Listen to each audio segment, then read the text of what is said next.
Hello students, जैसा कि अग्नेश sir ने पिछले लेक्चर में बताया, इंट्रोडक्शन कराया सबका, तो मैं माई सेल्फ अजय कुमार मदेसिया और मैं बायो टॉपिक डिस्कस करने वाला हूं। तो बिना टाइम को नष्ट करते हुए हम स्टार्ट करने जा रहे हैं क्लास 9th का साइंस बायोलॉजी में जो लेसन है, लेसन नंबर 5। इसका नाम है fundamental unit of life cells. इसको हिंदी में कहते हैं जीवन की मौलिक इकाई कोशिका। तो उसको स्टार्ट करने से, बोर्ड पे आने से पहले सबसे पहले हम सेल को थोड़ा सा समझाने की कोशिश करेंगे एक बहुत सिंपल वे में। सेल्स होता क्या है, सेल्स को समझने के लिए सबसे पहले हम अपने आसपास की चीज़ों को देख कर के समझने की कोशिश करेंगे तो ज़्यादा अच्छे से समझ में आएगा, ज़्यादा अच्छे से हम पढ़ पाएंगे सेल को। तो हम जैसे देखते हैं कि घर जो होता है छोटे छोटे ईंटों से मिल के बना होता है, वैसे ही हमारी बॉडी होती है। जो बॉडी होती है हमारी छोटे छोटे सेल से मिल के बनी होती है। तो जैसे घर का एक छोटा यूनिट, छोटा इकाई ईंट होता है, वैसे हमारे बॉडी की जो छोटी यूनिट होती है वो सेल्स होती है। उसके बाद सेल्स के बारे में हम थोड़ा सा और देखें तो सेल्स जो होते हैं, बहुत सारे सेल्स आपस में मिलकर टिश्यू बनाते हैं। टिश्यू जो होते हैं, टिश्यू ऑर्गन्स बनाते हैं, और ऑर्गन जो होते हैं ऑर्गन सिस्टम बनाते हैं। उसके बाद ऑर्गन सिस्टम से पूरी बॉडी बनती है। जैसे कि मान लीजिए हमारी बॉडी है तो डिफरेंट काम करने होते हैं। हाथ का काम अलग होता है, तो हाथ हमारा क्या ऑर्गन है, तो हाथ हमारा क्या करता है, कुछ और काम करता है। नाक हमारा एक ऑर्गन है, नाक कुछ और काम करता है। आँख भी एक ऑर्गन है, आँख कुछ और काम करता है। और ये सारे जो ऑर्गन्स होते हैं सब सारे किससे मिलके बने होते हैं, टिश्यू। और जो टिश्यू क्या होते हैं, किससे मिलके बने होते हैं, सेल से। तो हम जा रहे हैं अब डिस्कस करने सेल्स के बारे में। तो सबसे पहले हम डिस्कस करेंगे सेल के बारे में। सेल की डिस्कवरी सबसे पहले किसने किया, तो हम सबसे पहले डिस्कस करते हैं डिस्कवरी ऑफ सेल के बारे में। तो जैसे आप लोगों को यहाँ पे दिखाई दे रहा होगा अच्छे से कि 3 डिस्कवरी हैं सेल की, जो आप क्लास 9 तक के लेवल का है। तो डिस्कवरी ऑफ सेल हम देखते हैं। सबसे पहले डिस्कवरी ऑफ सेल जो है रॉबर्ट हुक ने किया था। रॉबर्ट हुक ने सबसे पहले एक खुद माइक्रोस्कोप बनाया। 1665 में उन्होंने माइक्रोस्कोप बनाया और खुद के माइक्रोस्कोप से सेल को ऑब्जर्व करने की कोशिश की। उन्होंने सबसे पहले क्या लिया, एक प्लांट का जो बार्क होता है उसका कॉर्क लिया और उसको माइक्रोस्कोप में रख के देखने की कोशिश की। तो उन्होंने देखा कि उसका जो सेल था वो मधुमक्खी के छत्ते के आकार का दिख रहा था। और वहाँ पर उन्होंने सेल की डिस्कवरी सबसे पहले की, जो कि ये सेल थी वो नॉन लिविंग थी, लिविंग सेल नहीं थी। तो नेक्स्ट साइंटिस्ट है जिनका नाम था एंटोनी वान लीवेनहॉक। एंटोनी वान लीवेनहॉक ने डिस्कवरी की सेल की, जो सेल थी फ्री लिविंग सेल थी। तो यहाँ पे हम 2 चीज़ देख लिए। पहला कि नॉन लिविंग सेल की खोज किसने किया, रॉबर्ट हुक ने। और लिविंग सेल की खोज किसने किया, एंटोनी वान लीवेनहॉक ने 1674 में। फिर सेल की खोज होने के बाद न्यूक्लियस का खोज किसने किया, discovery of nucleus Robert brown ने 1839 में। तो 3 डिस्कवरी हमारा यहाँ पे क्लियर हो गया। 3 डिस्कवरी 3 साइंटिस्टों ने किया और 3 अलग अलग सन में किया। उसके बाद आता है सेल थ्योरी। सेल थ्योरी क्या होता है, सेल थ्योरी भी 2 साइंटिस्ट ने मिलकर दिया था। एक थे स्लीडन और दूसरे थे स्वान। स्लीडन और स्वान दोनों एक जूलॉजी के साइंटिस्ट थे, एक बॉटनी के साइंटिस्ट थे। दोनों ने मिल करके सेल थ्योरी दिया। सेल थ्योरी में कहा जाता है कि all the plant and animals are composed of cell, means cell is the basic unit of life. मतलब कि जितने भी प्लांट और एनिमल्स होते हैं, प्लांट और एनिमल्स सेल से मिलके बने होते हैं, सेल से कंपोज्ड होते हैं। इसी को हम क्या कहते हैं, सेल थ्योरी कहते हैं। तो इस सेल थ्योरी किसने दिया है, सेल थ्योरी ने दिया स्लीडन एंड स्वान ने। और सेल थ्योरी किसे कहते हैं, all the plant and animal are composed of cell, means cell is the basic unit of life. ठीक, तो हमारा एक क्लियर हो गया पार्ट। अब हम आते थोड़ा सा और आगे बढ़ते हैं, और आगे बढ़ते हैं देखते हैं कि हम किसी भी ऑर्गेनिज्म को अगर जो नंबर ऑफ सेल के हिसाब से देखते हैं तो ये ऑर्गेनिज्म 3 तरह के होते हैं। क्या, किसी भी ऑर्गेनिज्म को अगर जो नंबर ऑफ सेल के आधार पर देखते हैं तो सेल ऑर्गेनिज्म क्या होते हैं, 3 तरह के होते हैं। सबसे पहला है unicellular organism, multi cellular organism और एसेलुलर ऑर्गेनिज्म। यूनिसेलुलर ऑर्गेनिज्म में क्या होता है कि all the functions perform in single cell, यानी कि यूनिसेलुलर ऑर्गेनिज्म जो होते हैं उसमें केवल सिंगल सेल होता है और सिंगल सेल में सारे फंक्शंस जो होते हैं परफॉर्म होते हैं। इसको क्या बोलते हैं, यूनिसेलुलर ऑर्गेनिज्म बोलते हैं।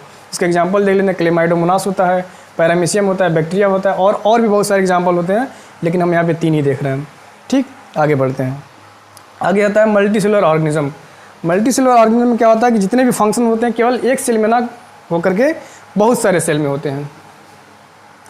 मल्टी सेलुलर ऑर्गेनिज्म में क्या होता है कि all the function are perform in group of cell, that is tissue, and group of cell are called tissue. इसका एग्जांपल है प्लांट एंड एनिमल्स। और तीसरा है a cellular organism. A cellular organism में क्या होते हैं, वायरस आते हैं।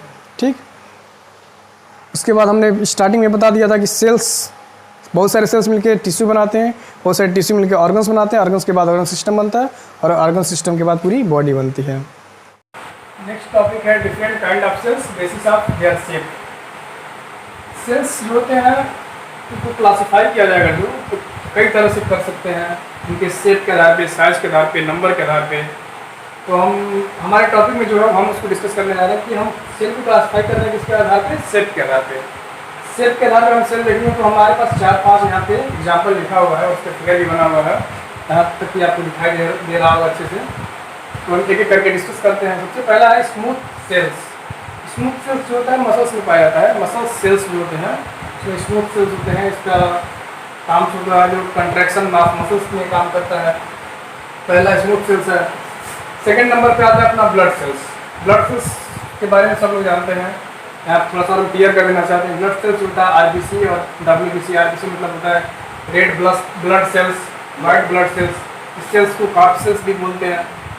इसका स्ट्रक्चर देखेंगे तो आरबीसी का स्ट्रक्चर ऐसे होता है और आरबीसी कभी कभी ऐसा भी होता है आरबीसी में चेंजेस आते हैं तो कई तरह के डिजीज आते हैं, जैसे कि आरबीसी कभी कभी हंसी आकार हो जाता है, उसमें डिजीज आ जाता है। उसमें आरबीसी का जो कैपेसिटी होता है कम हो जाता है, आरबीसी का जो मेन काम होता है वो काम करना कम कर देता है, तो यहाँ पे डिजीज आते हैं।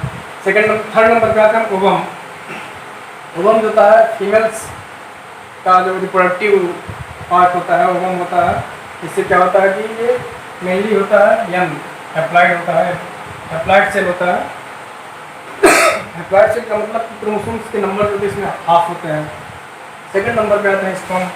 स्पर्म भी जो होता है अप्लाइड ही होता है, जैसे कि अगर जो ह्यूमन में देखें तो 46 क्रोमोसोम्स होते हैं, सारे सेल में 46 क्रोमोसोम्स होंगे, लेकिन स्पर्म सेल्स और पेट सेल्स ऐसे होंगे जो 23 क्रोमोसोम्स होंगे इसमें।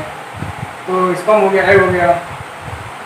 फिफ्थ नंबर पे आते हैं नर्व सेल्स होता है। नर्व सेल्स की स्ट्रक्चर देखें तो कुछ ऐसा होता है, स्टार शेप का होता है और ये हमारे बॉडी का सबसे लंबा सेल्स होता है, नर्व सेल होता है।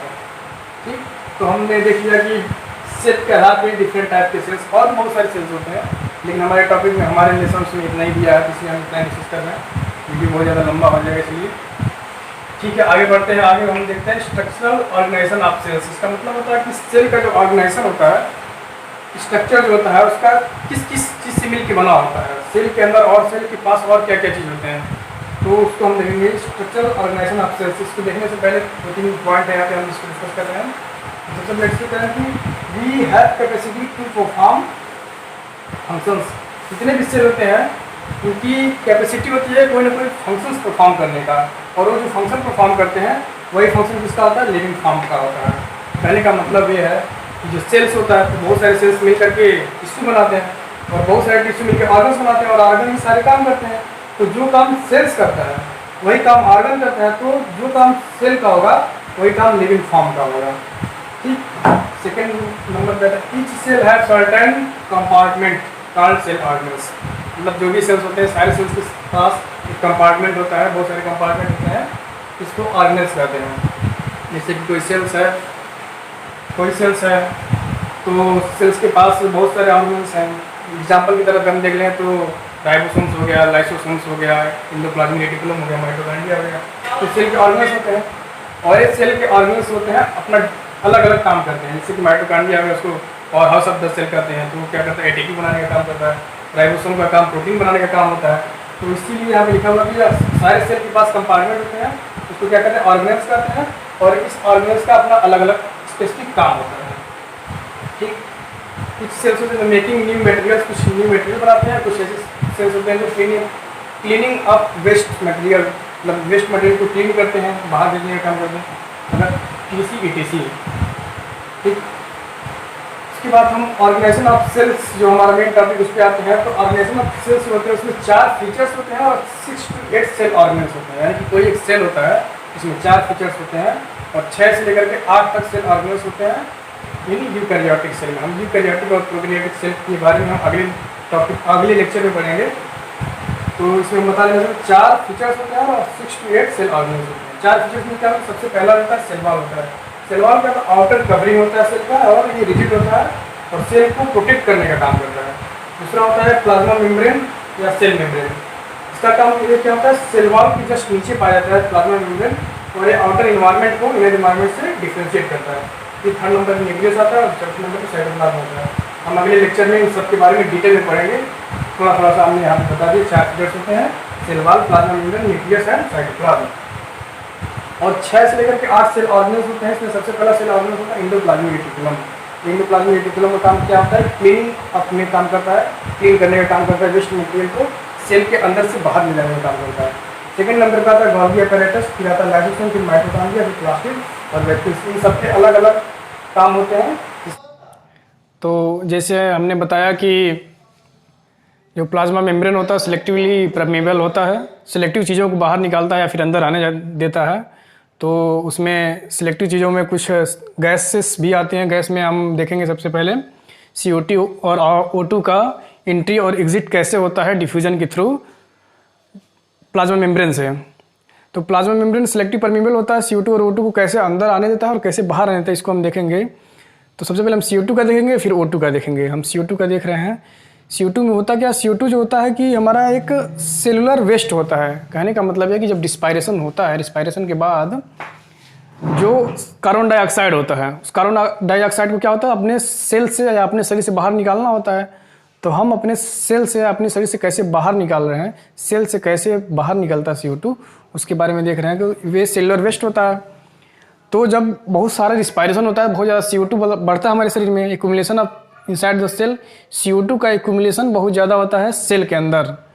तो सेल के अंदर क्या होता है? CO2 का कंसंट्रेशन क्या होता है? इंक्रीज होता है। क्या होता है? CO2 का कंसंट्रेशन इंक्रीज होता है इनसाइड द सेल।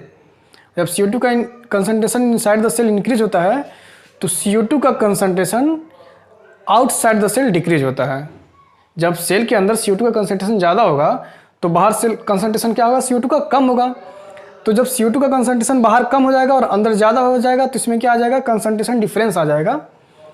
और कंसंट्रेशन का डिफरेंस जब आ जाएगा तो अंदर की तरफ हाई कंसंट्रेशन CO2 होगा, बाहर की तरफ लो कंसंट्रेशन CO2 होगा। तो जैसे ही कंसंट्रेशन CO2 का अंदर ज़्यादा और बाहर कम हो जाएगा तो CO2 मूव करेगा inside to outside the process by the process diffusion. मतलब डिफ्यूजन की प्रोसेस के थ्रू CO2 क्या करेगा? मूव करेगा अंदर से बाहर की तरफ, हाई कंसंट्रेशन से लो कंसंट्रेशन। तो ये CO2 का मूवमेंट हो जाएगा सेल में। अब हम नेक्स्ट देखते हैं कि इसका ऑक्सीजन का मूवमेंट। ऑक्सीजन कैसे बाहर से अंदर आता है। Similarly O2 increase outside the cell. O2 क्या होगा? सेल के बाहर, आउटसाइड के सेल के बाहर क्या होगा? इंक्रीज होगा। और सेल के अंदर क्या होगा? O2 डिक्रीज होगा। तो यहाँ पे भी क्या होगा? O2 के कंसंट्रेशन में डिफरेंस आएगा। और जब O2 के कंसंट्रेशन में जब डिफरेंस आएगा तो O2 फिर से मूव करेगा इनसाइड फ्रॉम द आउटसाइड। मतलब कि O2 क्या आएगा? अंदर आएगा बाहर से। O2 move inside by the process of diffusion high to लो।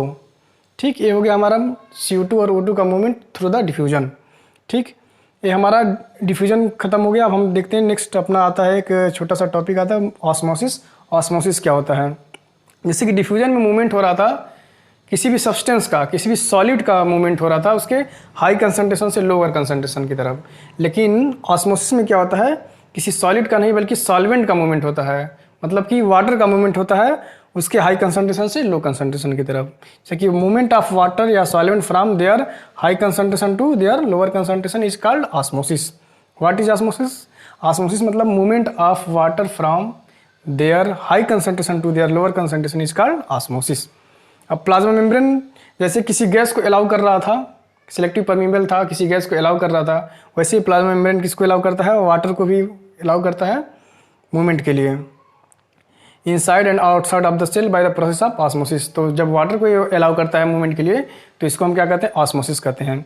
अब हम इसी ऑस्मोसिस को समझने के लिए 3 यहाँ पे डायग्राम बना हुआ है। 3 डायग्राम को एक एक करके समझेंगे।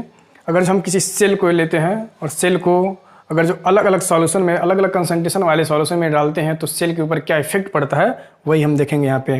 तो 3 तरह के हमारे पास सॉल्यूशन। एक सॉल्यूशन होता है हाइपोटोनिक सॉल्यूशन, दूसरा होता है हाइपरटोनिक सॉल्यूशन और तीसरा होता है आइसोटोनिक सॉल्यूशन। अगर हम देखें हाइपोटोनिक सॉल्यूशन क्या होता है, तो हाइपोटोनिक सॉल्यूशन जो होता है वो ऐसा सॉल्यूशन होता है जिसका कंसंट्रेशन जो होता है इसमें डाले गए सेल के कंसंट्रेशन से कम होता है। मतलब कि इसमें जो सेल डाला गया है सेल का कंसंट्रेशन ज़्यादा होगा और जिसमें जो सॉल्यूशन है बाहर की तरफ सराउंडिंग में इसका कंसंट्रेशन कम होगा। इस तरह के सॉल्यूशन को क्या कहते हैं हम? हाइपोटोनिक सॉल्यूशन कहते हैं। दूसरा होता है हाइपरटोनिक सॉल्यूशन। हाइपरटोनिक सॉल्यूशन क्या होता है? हाइपरटोनिक सॉल्यूशन ऐसा सॉल्यूशन होता है जिसमें इसका जो सराउंडिंग वाला जो सॉल्यूशन है इसका कंसंट्रेशन इस सेल के कंसंट्रेशन से ज़्यादा होता है, तो इस टाइप के सॉल्यूशन को क्या कहते हैं? हाइपरटोनिक सॉल्यूशन कहते हैं। तीसरा होता है आइसोटोनिक सॉल्यूशन।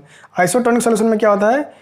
इस सराउंडिंग में प्रेजेंट सॉल्यूशन का कंसंट्रेशन और इस सेल का कंसंट्रेशन, दोनों का कंसंट्रेशन क्या होता है? बराबर होता है। तो इस तरह के सॉल्यूशन को क्या कहते हैं? हम आइसोटोनिक सॉल्यूशन कहते हैं। अब इफेक्ट क्या क्या पड़ता है सेल को डालने पे देखते हैं। जैसे मान लीजिए हाइपोटोनिक सॉल्यूशन है, यहाँ पे वाटर का कंसंट्रेशन ज़्यादा है और इसमें वाटर का कंसंट्रेशन कम है, तो यहाँ पे वाटर ज़्यादा है, यहाँ पे वाटर कम है, तो वाटर कहाँ? अंदर की तरफ मूव करेगा, इसके सेल की तरफ, अंदर की तरफ जाएगा और सेल क्या होगा? Water move inside the cell. जब यहाँ पे वाटर ज़्यादा है यानी कि वाटर यहाँ पे ज़्यादा है यानी कि इसका कंसंट्रेशन कम है। जब कंसंट्रेशन कम है यानी कि यहाँ पे वाटर ज़्यादा है, तो वाटर कहाँ पे? यहाँ से इसकी तरफ मूव करेगा, अंदर की तरफ मूव करेगा, सेल की तरफ मूव करेगा। ठीक, तो water move inside the cell. जब वाटर इनसाइड द सेल जाएगा तो cell will swell up. Cell क्या होगा? स्वेल करेगा और सेल की साइज क्या होगी? इंक्रीज होगी। ठीक, ये 3 पॉइंट हो गया। दूसरा नंबर आता है आपका हाइपरटोनिक सॉल्यूशन में क्या इफेक्ट पड़ेगा सेल के ऊपर। तो जब हम हाइपरटोनिक सॉल्यूशन में सेल को डालते हैं तो क्या होता है कि हाइपरटोनिक सॉल्यूशन है, यहाँ पे क्या है? वाटर कम है, इसका कंसंट्रेशन ज़्यादा है, तो वाटर क्या होगा? सेल से सॉल्यूशन की तरफ आएगा। जब वाटर सेल से सॉल्यूशन की तरफ आएगा तो सेल क्या होगा? श्रिंक होगा और साइज क्या होगा? डिक्रीज होगा और वाटर मूव करेगा आउटसाइड द सेल। ठीक, इसमें दोनों का कंसंट्रेशन बराबर है, इस सॉल्यूशन का भी कंसंट्रेशन बराबर है और इस सेल का भी कंसंट्रेशन बराबर है, तो वाटर का कोई नेट मूवमेंट नहीं होगा और सेल क्या होगा? रिमेन साइज में होगा। यहाँ पे लिखा हुआ है CW मतलब वाटर का कंसंट्रेशन और CCl मतलब कि सेल का कंसंट्रेशन। यहाँ पे CW मतलब यहाँ पे वाटर का कंसंट्रेशन, C मतलब सेल का कंसंट्रेशन। यहाँ पे लिखा हुआ है concentration of water, concentration of cells. तो स्टूडेंट्स, हमने ये जो डिस्कस किया है ये सेल टॉपिक का एक फर्स्ट वीडियो है, हाफ पार्ट हमने किया है, हम इसमें डिस्कस किए हैं और इसके बाद हम अगले वीडियो में डिस्कस करेंगे अगला पार्ट, सेकंड पार्ट में। और इसमें जो हमने भी पढ़ाया है, जो समझाया, इसमें अगर जो आपको कोई डाउट हो, कोई दिक्कत हो तो कमेंट सेक्शन में आके कमेंट कर सकते हैं। लाइक कीजिए, शेयर कीजिए, सब्सक्राइब कीजिए। Thank you.